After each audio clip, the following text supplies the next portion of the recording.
बादशाह अकबर अपने मन में आने वाले हर तरह के सवाल, चाहे वह कितने ही ऊट-पटांग क्यों ना हो, हमेशा बीरबल से पूछ लेते थे और अपेक्षा रखते थे कि बीरबल उसे उसका उत्तर दे। एक बार अकबर और बीरबल साथ में बैठे हुए थे।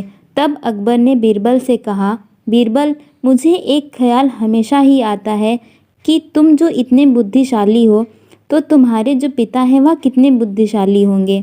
और मेरा मन है कि एक दिन तुम्हारे पिता को ज़रूर मिलूं और देखूं कि वह बुद्धि में तुमसे भी बढ़कर हैं या नहीं। बीरबल ने अकबर से कहा, महाराज, मेरे पिता एकदम सीधे साधे, भोले भाले और गांव देहात में रहने वाले सरल आदमी हैं। उनसे मिलकर आपको कुछ भी हासिल नहीं होगा, इसलिए अच्छा होगा आप उनसे मिलने का ख्याल छोड़ दें। अकबर को लगा बीरबल शायद इसलिए अपने पिता से मिलवाना नहीं चाहता क्योंकि हो सकता है उसके पिता उससे भी ज़्यादा बुद्धिशाली हों और अपने से ज़्यादा बुद्धिशाली व्यक्ति को मेरे सामने लाकर वह अपना महत्व कम नहीं करना चाहता होगा। अकबर ने बीरबल की एक न सुनी और उसे हुक्म दिया कि अगर 8 दिनों में उसने अपने पिता से उन्हें नहीं मिलवाया तो परिणाम अच्छा नहीं होगा।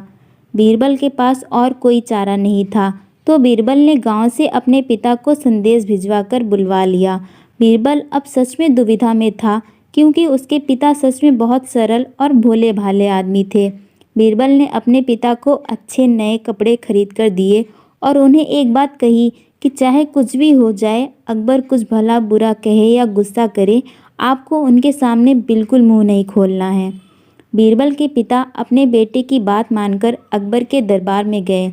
उनको देखते ही अकबर ने पहचान लिया कि वह बीरबल के पिता हैं, लेकिन सिर्फ बात शुरू करने के लिए अकबर ने कहा, क्या आप ही बीरबल के पिता हैं? बीरबल के पिता बिना कुछ बोले वहीं पर शांति से खड़े रहे, जैसे उन्हें अकबर की भाषा समझ में ही ना आ रही हो। अकबर ने एक के बाद एक कई सवाल किए। आपके गांव का नाम क्या है?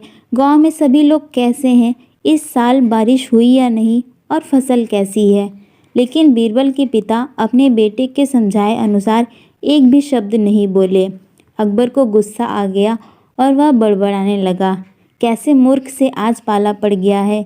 मेरी ही मति मारी गई थी जो ऐसे मूर्ख को अपने पास बुलवाया, जो इतने सरल सवालों के जवाब भी नहीं दे सकता। मूर्ख शब्द सुनकर बीरबल के पिता को मन ही मन काफ़ी गुस्सा आया, लेकिन फिर भी वह शांत रहे। आखिरकार अकबर ने उन्हें जाने के लिए कह दिया। वो वहाँ से चले गए और घर जाकर बेटे बीरबल को सारी बात बताई। बीरबल ने उन्हें समझाकर वापस गांव भेज दिया। 2 दिनों बाद जब अकबर बीरबल से मिला तो अकबर बीरबल से पूछने लगा, बीरबल, एक बात बताओ, जब हमारा पाला किसी मूर्ख से पड़ जाए तो उस स्थिति में हमें क्या करना चाहिए और कैसे करना चाहिए? बीरबल इसी मौके की तलाश में था।